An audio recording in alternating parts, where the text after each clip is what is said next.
So, the media mafia, let us come to the fourth estate. Gandhi was really great. I appreciate his sacrifices. He destroyed his family. But for whom? He rose 60% of Indian economy is in the hands of 5 houses who are all Baniyas. 48% of Indian wealth is not even 1% Baniyas. 1% Baniyas will కాదు, తక్కువ, less than 1% Baniyas చేతిలో 48% Indian wealth ఉంది. Do you know why the green hunt here in the central India? మీరు lucky అయితే వెళ్ళేసి ఆ central ఇండియాలో ఒక్కరోజు ఉండండి అక్కడ. I say lucky, if you are lucky to stay there. పొగలు వస్తుంటాయి ఆ గ్రౌండ్లో. ఎందుకు వస్తుంటాయంటే అక్కడ ఉన్నటువంటి మినరల్ వెల్త్ ఏదైతే ఉందో ఆ వెల్త్ ఇండియాలో ఉన్నటువంటి 130 కోట్ల జనాభాని 200 సంవత్సరాలు ఏ పని చేయకుండా కూర్చోబెట్టి మేపేటువంటి శక్తి ఆ వెళ్తుకున్నది. అందుకు గ్రీన్ హ్యాండ్స్. ఇది Indian history. Historical materialism is this. I want to stress this point. Unless we know about it. ఒకవైపున దళిత బజరంగ దళీస్, ఇంకొకవైపున లెఫ్ట్ బజరంగ దళీస్ పోట్లాడుకుంటే సాధ్యం కాదు. అంబేద్కర్ ఏం చెప్పారు? Ambedkar political power is the master key అని.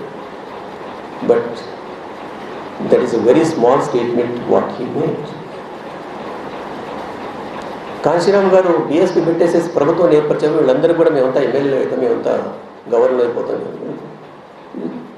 As long as Brahminism exist in this country, let me tell you frankly, as long as Brahmanism exists in this country in different forms, it may be in the Christianity form, it may be in the Buddhist form, it may be in the left form, as long as it exists, the oppressed and suppressed, marginalized caste will never come to power. If at all you are in the power, నువ్వు ఒక పెద్ద పాలేరుడి. వాళ్ళకి కోవింద్ ఉన్నాడు కదా, ఇప్పుడు కోవింద్ ఉన్నాడు. నారాయణ కొంచెం అప్రైట్గా మాట్లాడి బయటకు వచ్చేసారు, కేఆర్ నారాయణ. కాబట్టి this is the power. Now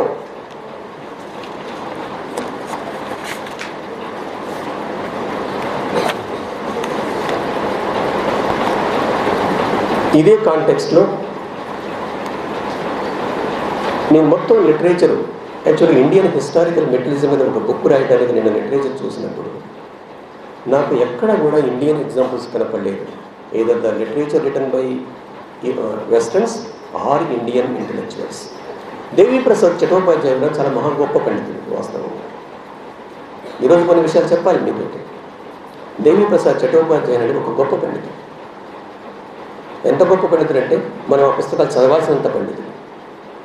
కానీ ఆయన ఒక మాట అంటారు, ఏమనంటే అంటే ఎంత సటిల్గా పెడతారో చూడండి వీటిని.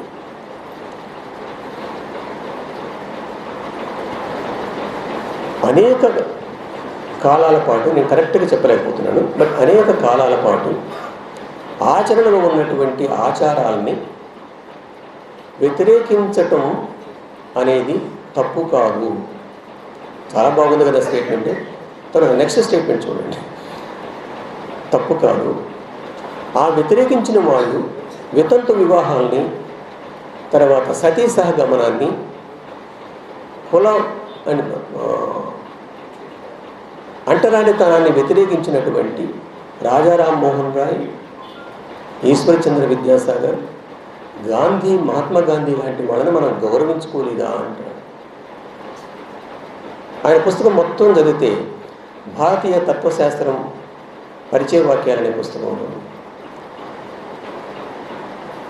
ఎక్కడ కూడా మీకు ఫూలే కానీ అంబేద్కర్ కానీ కనపడదు.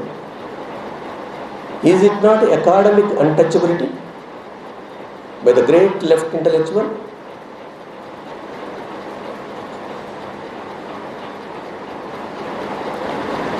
నేను చాలా ఇంప్రెస్ అయ్యాను పుస్తకాలు చదువుతున్నప్పుడు.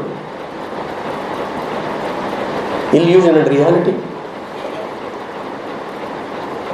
ఆయన రాసిన పుస్తకాలు చాలా బాగున్నాయి. కానీ ఈ స్టేట్మెంట్ ఏమిటి ఇక్కడ? ఇది ఎందుకు ఇరికించాడు? గాంధీని ఎందుకు ఇరికించాడు? Why a left intellectual has become that version disciple of Gandhi? Why not Ambedkar? Why not Mahatma Jyotirao Phule? Why not Savitribai Phule? Why not Periyar? మిత్రులారా, నేను పేర్లు తీసుకున్నందుకు మీరు నన్ను క్షమించమని నేను అడగను. Is not my trade mark. గుప్తరాజుల కాలం స్వర్ణయుగం అని మనం 10 కాలాల పాటు దీన్ని స్మరించుకుంటూ బ్రతకొచ్చు అన్నాడు ఒక పెద్ద మనిషి. గుప్తరాజుల కాలం స్వర్ణయుగం ఎట్లయితే? ఎవడికి స్వర్ణయుగం? బ్రాహ్మణుడికి స్వర్ణయుగం, కోమటోళ్ళకి స్వర్ణయుగం, మాకు నరకయుగం. నిన్ను నన్ను నీ ఎమ్మటి వస్తే నువ్వు మాకు గుప్తరాజుల కాలం స్వర్ణయుగాన్ని బోధిస్తావని నమ్మొద్దు పాదు. కానీ చదవండి భారత స్వతంత్రోద్యమం, ఒక ఇంతలా ఉన్న పుస్తకం. ఇక గాంధీ గారు వేదాలలో, యజ్ఞయాగాలలో వ్యవసాయ ఉత్పత్తులకు సంబంధించిన విషయాలు ఉన్నాయండి. ఎవరికి నేర్పుతాను? ఆర్ఎస్ శర్మ గారు, ఆయన ఒక ఇంటలెక్చువల్. శూద్రులు ఎవరనే పుస్తకంలో ఆయన ఏమంటాడంటే, ఆనాటి కాలంలో, వేదకాలంలో, ఏనాటి కాలంలో? వేదకాలంలో 1921లో జాన్ మార్షల్ అనేటువంటి బ్రిటిష్ ఏమంటారు వాళ్ళని,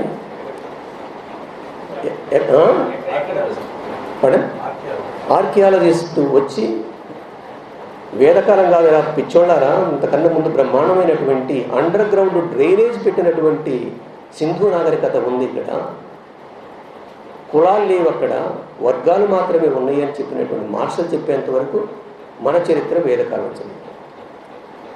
దీన్నంతా కూడా ఈ లెఫ్ట్ ఇంటెలెక్చువల్స్ అంతా ఎస్ఎస్ అని చెప్పట్లేదు. Is it not your duty to look in to that? At least if you can't do it, is it not your duty to at least propagate what John Marshall has said? చెప్పలేదు. ఎందుకు చెప్పలేదు? దానికి బలమైన కారణం ఉంది అన్నట్టు. ఆర్ఎస్ శర్మ గారు ఏమంటారంటే, వేదకాలంలో చెప్పులు కుట్టేవాడుకున్న పూజా పురస్కారాలు చేసేవాడికి ఒకే గౌరవం ఉందండి. చదవండి, 3వ పేజీలో 4వ పేజీలో ఉంది. నేను జూలూరుపేట, ఖమ్మం జిల్లా జూలూరుపేటలో ఎట్లనే కొంతమంది ఆ పిల్లల్ని కూర్చోబెట్టుకొని నేను దీన్ని ఎక్స్పెరిమెంట్ చేయదలుచుకున్నాను. ఏంటంటే, ఒక 5 స్కూల్ 5వ తరగతి చదివే పిల్లల్ని తీసుకొచ్చేసి అక్కడ ఏం పెట్టాము అంతకుముందు, ఒక తుపాకీ, మామూలు తుపాకీ కాదు, ఒక బొమ్మ తుపాకీ, ఒక బకెట్ చీపురు, ఒక గోటంలో ఇది చెప్పులు కుట్టేది, ఈ 5 రకాల ఒక కత్తి తీసుకొచ్చి పెట్టాను. ఇందులో మీకు ఏది ఇష్టం ఉంటో తీసుకుంటా అని నేను అంటే, ప్రతివాడు కత్తి కొరకును తుపాకీ కొరకు పోరాడాడు, కానీ గోటం కొరకు బకెట్ చీపురు కొరకు పోరాడాడు.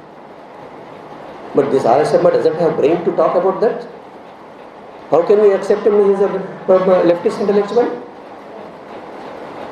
How can you follow him? He is cheat in this contest. సామాజిక ప్రయోజనాలను దృష్టిలో పెట్టుకొని సకల జనుల సంక్షేమం కొరకు పూజారేమో వాలంటరీగా పూజలు చేస్తాను, ఒకడేమో పూజలు చేస్తున్నాడట, ఒకడేమో యుద్ధం చేస్తున్నాడట, ఒకడేమో వ్యవసాయం చేస్తున్నాడట, ఇంకొకడేమో పెట్టెత్తేస్తున్నాడట. ఇది ఎక్కడ సిద్ధాంతాలు?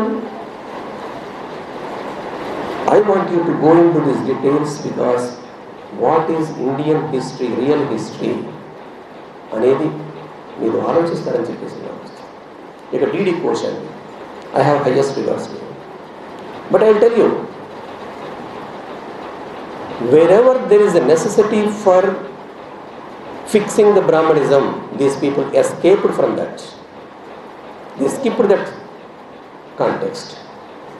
అందుకని వీళ్ళందరినీ సమర్ చేసి గేల్ ఓమిక్ చెప్పింది, Indian history has to be rewritten, at to be return అని చెప్పేసి.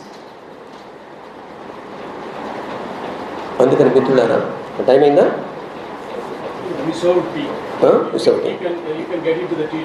Yeah, right.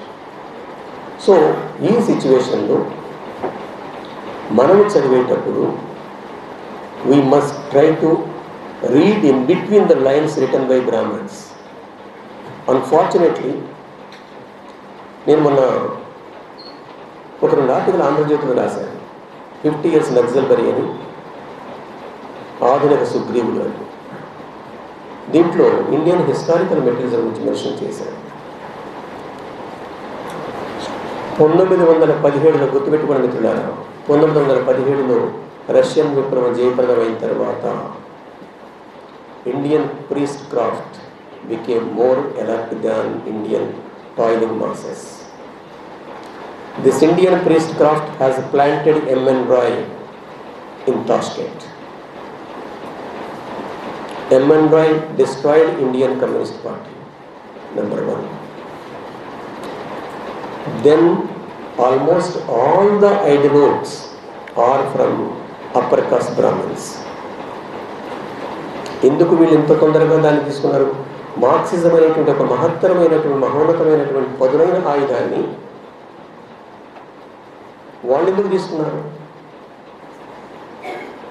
ఇక్కడ కాన్స్పిరసీ ఉందంటున్నారు. ఇది కాన్స్పిరసీ. ఈ కాన్స్పిరసీని మనం అర్థం చేసుకోకపోతే 100 సంవత్సరాలు పిచ్చోళ్ళగా తిరిగారు. ఎప్పటికైనా రియలైజ్. అంబేద్కర్ ఇచ్చినటువంటి స్టేట్మెంట్ ఏదైతే ఉందో, భారతదేశం ఈ ప్రజల యొక్క ప్రధాన శత్రువు బ్రాహ్మణిజం, క్యాపిటలిజం అనేది మనకి ఈరోజు ట్రంప్ అండ్ మోడీ రూపంలో మనకు కనిపిస్తుంది. India did not get freedom according to that. 17 volumes ఉన్నాయి బ్రిటిష్ హౌస్ ఆఫ్ కామన్స్ లైబ్రరీలో, top transfer of power agreement అని. కాబట్టి మనం ఒక కొత్త ఆలోచన చేయాలి. ఈరోజు 2000 నేషనల్ స్టేట్స్ అనేవి అంతరించిపోయినాయి. పొలిటికల్ సైంటిస్టులు మీరు చూడాలి. Parliamentary democracy is not there, it is a parliamentary dictatorship now. You see the Pragati Bhavan here in assembly, you see the parliament there, it is the Modi and KDs combination.